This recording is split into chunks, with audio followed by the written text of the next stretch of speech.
बिस्मिल्लाहिर्रहमानिर्रहीम।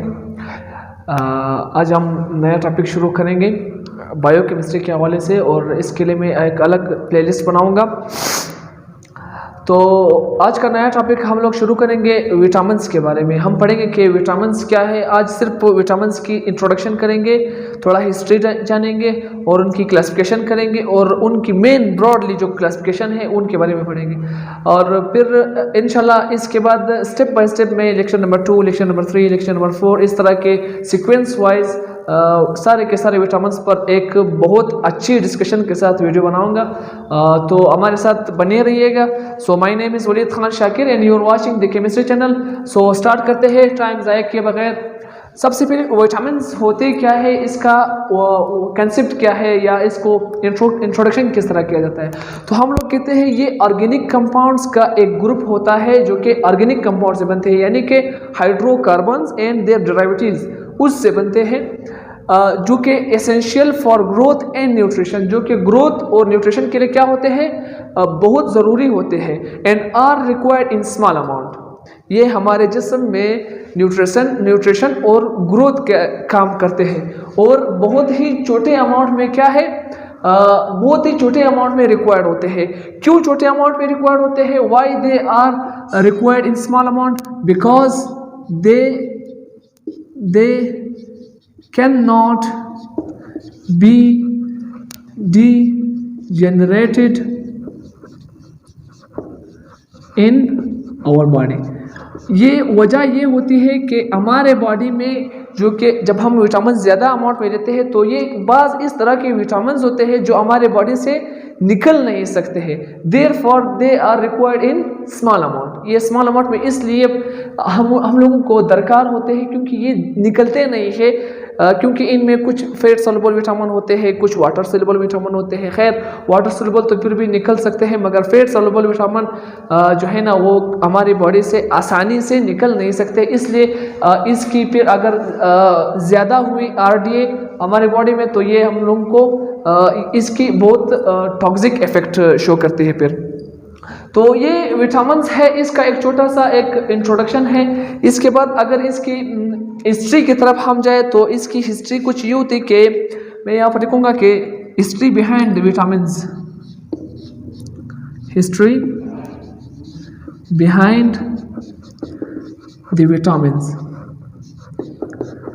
ये विटामिन्स क्यों कहलाते हैं या कब हमारे साथ ये डिस्कवर हुए, क्यों इसकी ज़रूरत पेश आई, तो इसके पीछे एक हिस्ट्री पाई जाती है कि 1920 में और 1930s के इस दौरानिए के दौरान कुछ उन लोगों ने इस तरह ऑब्जर्व किया कि जो बड़े बड़े मैक्रो जो बायोमॉलिक्यूल्स होते हैं हमारे जिस्म में, यानी कि जो लिपिड्स है, प्रोटीन है, कार्बोहाइड्रेट्स है, मिनरल्स है, वगैरह वगैरह, न्यूक्लिक एसिड्स है, ये इंसानों की या एनिमल्स की या प्लांट्स की एनिमल्स एंड ह्यूमंस बीइंग की ग्रोथ नहीं हो सकती थी सिर्फ इन चीज़ों से, lipids, vitamins and nucleic acid. इनकी वजह से क्या होता था, ग्रोथ नहीं हो सकती थी किसकी, ह्यूमन बॉडी की। इस वजह से उन्होंने कुछ एक्सपेरिमेंट्स शुरू कर दिए। मिसाल के तौर पर चूहे को उठाया, रेट्स को, उसको सिर्फ और सिर्फ क्या खिलाया, सिर्फ और सिर्फ प्रोटीन खिलाया, ना उसको कार्बोहाइड्रेट मुहैया किए, ना उनके लिए कोई न्यूक्लिक एसिड जैसे वो सोर्सेज जिसके अंदर न्यूक्लिक एसिड, कार्बोहाइड्रेट, मिनरल पाए जाते हैं, इस तरह की चीज़ें नहीं, सिर्फ और सिर्फ प्रोटीन दे दिए। अब प्रोटीन के लेने से क्या होता है कि रेट्स के अंदर जो रिप्रोडक्टिव सिस्टम है उनका वो मुतासिर हुआ। तो उन्होंने इसके ऊपर एक्सपेरिमेंट शुरू किया कि भाई ये क्यों हो रहे हैं, इस तरह कौन से ऐसी चीज़ें हैं जो उसके रिप्रोडक्टिव सिस्टम को क्या कर रहे हैं, रिड्यूस कर रहे हैं या ख़त्म कर रहे हैं। तो वो इस बुनियाद पर क्या हुआ कि फिर उन लोगों ने नए नए कंपाउंड डिस्कवर किए। फिर बाद में उन्होंने इसको नाम दिया विटामिन्स। स्टेप बाय स्टेप लेकर के चलेंगे कि व्हाट इज़ द हिस्ट्री। तो सबसे पहले लिखेंगे कि 1920 में एंड 1930 में ये बातें हुई कि कार्बोहाइड्रेट्स,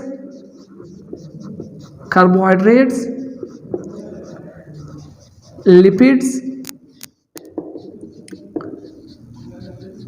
एंड प्रोटीन्स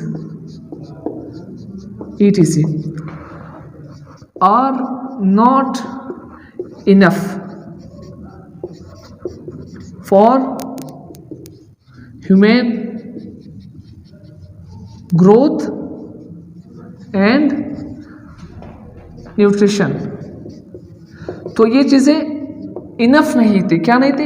ये जो मेन चीज़ें हैं ये बायोमोलिक्यूल ये इनफ नहीं थे। फिर उन्होंने क्या किया, इसके ऊपर कुछ वो किए, कुछ एक्सपेरिमेंट किए, जैसे कि मैंने जिक्र किया।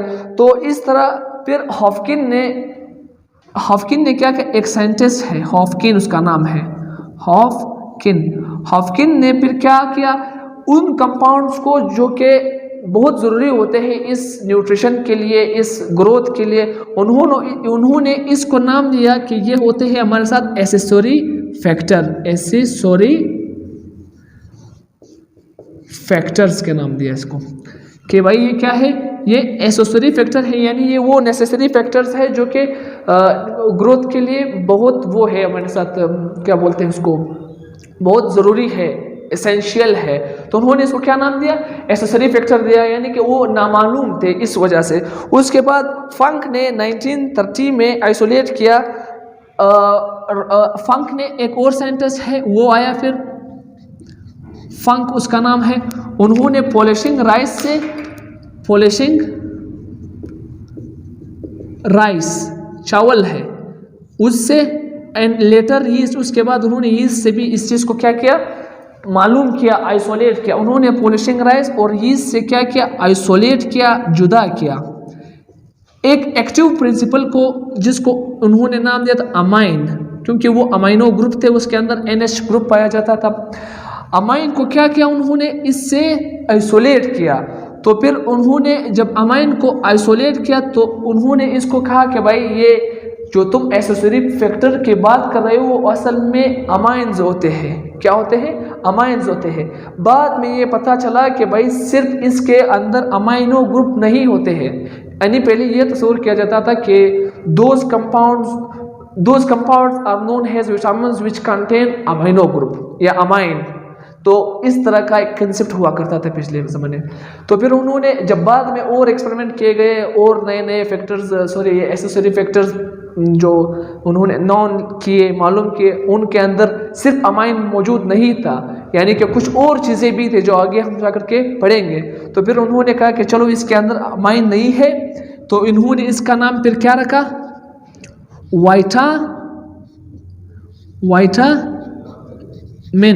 वाइटामिन, यानी अमाइन के आखिर में एक ई होता है, इस ई को नोमेनक्लेचर के तौर पर क्या किया, रिप्लेस किया, ख़त्म किया ई को, सिर्फ इसका नाम लिखा वाइटामिन। यानी वाइटामिन का मतलब ये है कि यहाँ पर दो लफ्ज़ों से मिलकर के बना है, ग्रीक वर्ड वाइटा है, वाइटामिन्स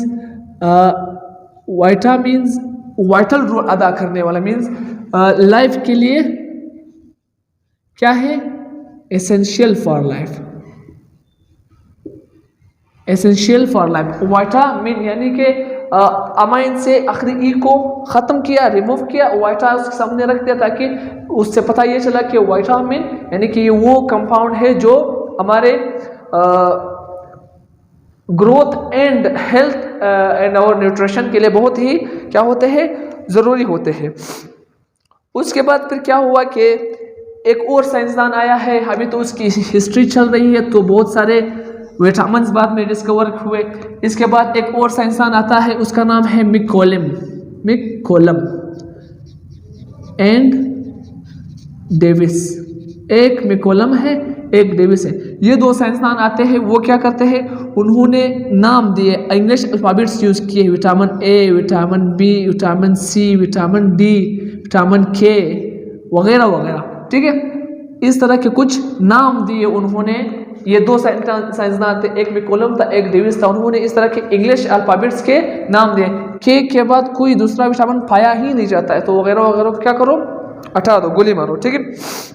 तो उन्होंने इस तरह के क्या किया, ABCD के इंग्लिश अल्फ़ाबेट्स के नाम दिए। ये किसने किया, ये काम फिर मिकोलम ने किया। ये काम हुआ 1915 में, 1915 के अंदर ये काम हो गया। उसके बाद एक विटामिन ए है, एक विटामिन है। उसी वक्त ये ये बात की जाती थी या ये बात मानी जाती थी कि जो विटामिन है ये दो कंपोनेंट है इसके, इस तरह के काम करता है। एक ये एंटी रिकेट का काम करता है, नंबर 1, एंड नंबर 2 ये जो है ना नाइट ब्लाइंडनेस का काम करता है, NIGHT, नाइट ब्लाइंडनेस। ये दो काम करते थे। हालांकि जो एंटी रिकेट है इसका काम विटामिन डी का होता है, ये काम विटामिन डी करता है, मगर वो ये सब तस्वुर करते थे कि ये जो विटामिन है वो दो काम करते हैं, एक एंटी रिकेट का काम करता है तो दूसरा नाइट ब्लाइंडनेस। एंटी रिकेट मीन्स ये जो बच्चों में पाई जाने वाली एक बीमारी होती है जिसके अंदर बच्चों के जो पाँव के जो बूंद होते हैं वो बूसीदा हो जाते हैं या बिल्कुल बेंड हो जाते हैं। बेंड हो जाने वाली बीमारी को क्या कहते हैं? एंटी रिकेट्स कहा जाता है, जो कि ये बीमारी इस बीमारी से प्रिवेंट करती है विटामिन डी, यानी कि विटामिन डी लोगे तो ये बीमारी नहीं आएगी, नहीं लोगे तो सारे के सारे टेढ़े पाँव चलेंगे। और नाइट ब्लाइंडनेस विटामिन ए की वजह से होता है, ये नाइट ब्लाइंडनेस विटामिन ए की कमी की वजह से होता है, यानी विटामिन ए की कमी है तो night blindness. Night blindness means आप अंधेरे में देख नहीं पाओगे। अंधेरे में तो वैसे सब नहीं देखते हैं, बहरहाल जो सुबह सादिक के टाइम पर जो बिल्कुल अंधेरा भी होता है और उसके साथ साथ थोड़ी बहुत रोशनाई भी होती है, उस वक्त जो इंसान नहीं देखता है, इस तरह की आंखों की कमजोरी वाली बीमारी को नाइट ब्लाइंडनेस कहते हैं। ये होता है विटामिन ए की वजह से। तो ये दो तस्वुर होते थे। बाद में उन्होंने ये भी मालूम किया कि भाई सिर्फ इस तरह नहीं है, बल्कि ये विटामिन डी का काम होता है और ये काम नाइट ब्लाइंडनेस का होता है। इसके बाद फिर एक और विटामिन डिस्कवर हुआ जिसको कहते हैं विटामिन सी, ये वाला विटामिन सी विटामिन का फिर उन्होंने कहा था कि व्हाट इज सी विटामिन। उन्होंने कहा था कि एक प्योर सब्सटेंस है। क्या है? प्योर सब्सटेंस है, ये बिल्कुल ये बाकियों की तरह नहीं है, इसके अंदर कुछ भी नहीं होता है, जो कि बना हुआ है किस चीज़ से? एस्कॉर्बिक एसिड से। बहुत जाना पहचाना नाम है एस्कॉर्बिक एसिड। एस्कॉर्बिक एसिड से जो कंपाउंड बनते हैं उनको बोला कि ये विटामिन सी है। और इसका काम क्या होता था? इसका काम होता था स्कर्वी। ये स्कर्वी की बीमारी जो थी इसके पीछे बहुत बड़ी कहानी है, जो कि हम विटामिन सी के टॉपिक में जा कर के पढ़ेंगे। विटामिन सी का टॉपिक होगा टॉपिक नंबर 5 इंशाल्लाह, सॉरी लेक्चर नंबर 5। तो स्कर्वी की बीमारी में उन्होंने कहा था कि ये प्योर सब्सटेंस है जो कि एस्कॉर्बिक एसिड से बन करके बना होता है, और ये इसकी कमी की वजह से स्कर्वी की बीमारी क्या होती है ये इंसान के ऊपर आती है। स्कर्वी भी एक बीमारी है जिसके अंदर इससे 10,000 के करीब लोग मर चुके हैं इस बीमारी से, जब ये मालूम नहीं हुआ था। ठीक है, तो ये एक और विटामिन था, इसका दरियाफ्त हुआ। इसी के साथ बाद में विटामिन के आया है। विटामिन के का जो काम है उन्होंने कहा था कि ये कोएगुलेशन का काम करती है। किस चीज़ का? कोएगुलेशन। जर्मन वर्ड का के में लिख रहा हूँ, वरना ये सी से लिखा जाता है। जर्मन में कोएगुलेशन इस तरह लिखा जाता है, एगुलेशन से कंसर्न है, इसका काम कोएगुलेशन से करना। यानी कोएगुलेशन मीन्स यानी आपको चोट लग गई है, अभी आप क्या करते हो, 5 मिनट बाद आप क्या देखते हो कि तुम्हारी जो ज़ख्म है उस ज़ख्म से खून निकलना बंद हो जाता है। ये बंद होना विटामिन के का काम है। इनके खुद अपने फैक्टर्स होते हैं, वो फैक्टर्स आ करके यहाँ पर ज़ख्म वुंड के ऊपर कुछ इस तरह का अमल करता है जिससे इस यहाँ पर खून का जो बहना है वो ख़त्म हो जाता है due to blood clotting factors. यहाँ पर ब्लड क्लॉटिंग फैक्टर आते हैं, खून को जमा देते हैं, जिसकी वजह से खून बाहर नहीं निकलता है। तो ये विटामिन के का काम होता है। तो इसको एफ का नाम देते थे वो लोग, चूँकि जर्मन में इसको कोएगुलेशन कहते हैं, के से शुरू होता है, इसलिए उन्होंने इसको के का नाम दिया। ठीक है, और इसके बाद अपना बी है, बी का वाला है। बी जो तुम्हारा विटामिन है, विटामिन बी एक कम्प्लेक्स है। बी के अंदर बहुत सारे विटामिन पाए जाते हैं। बी 1 से लेकर के 12 तक होता है, यानी कि थायमीन से लेकर के साइनोकोबालामीन तक, इसके दरमियान जितने भी विटामिन हैं इसकी क्लासिफिकेशन में इसी वीडियो में पढ़ेंगे। ये सारे के सारे बी में आते हैं। तो ये एक कम्प्लेक्स होता है। क्या है? ये एक कम्प्लेक्स है। तो इसका जो नोमेनक्लेचर है वो भी क्या होता है? वो भी नोमेनक्लेचर भी बहुत कम्प्लेक्स है, आसान नहीं है। तो इसको अलहदा जा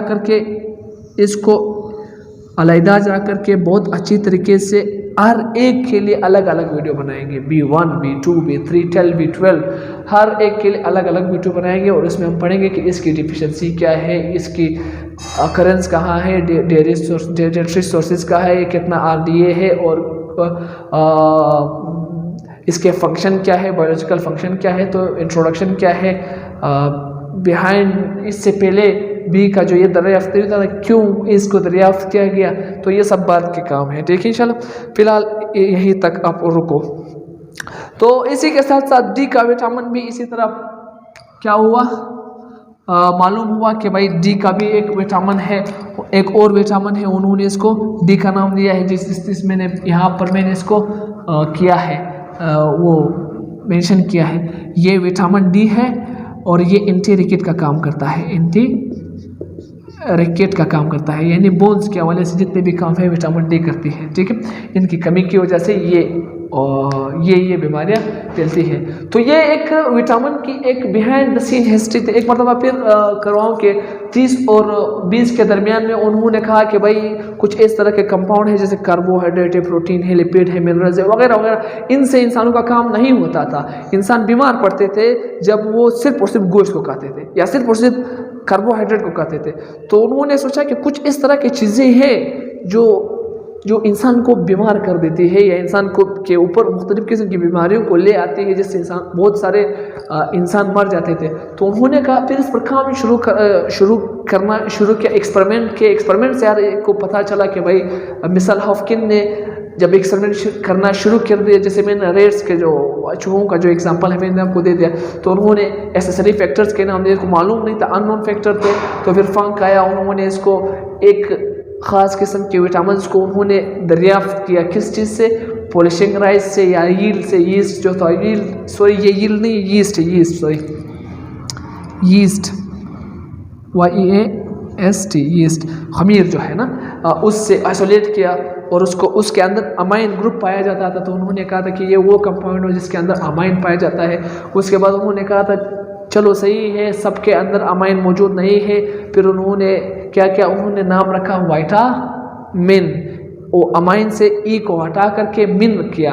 तो उन्होंने कहा कि ये वो कंपाउंड है जो हमारे लाइफ के लिए, हमारी ज़िंदगी के लिए, सर्वाइवल के लिए बहुत ज़रूरी है। फिर मैं कॉलम में डिविस आया, उन्होंने और ज़्यादा क्लासिफिकेशन किया, इसका ABCDE तक नाम दे दिया। ठीक है, और एक विटामिन ई भी है, यहाँ पर विटामिन ई भी है।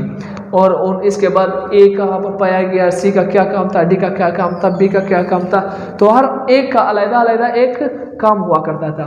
तो यहाँ तक नोट कर दीजिए। इसके बाद हम लोग सिर्फ इसका एक क्लासिफिकेशन करेंगे और क्लासिफिकेशन के बाद फिर ख़त्म, छुट्टी है, स्टार्ट होगा।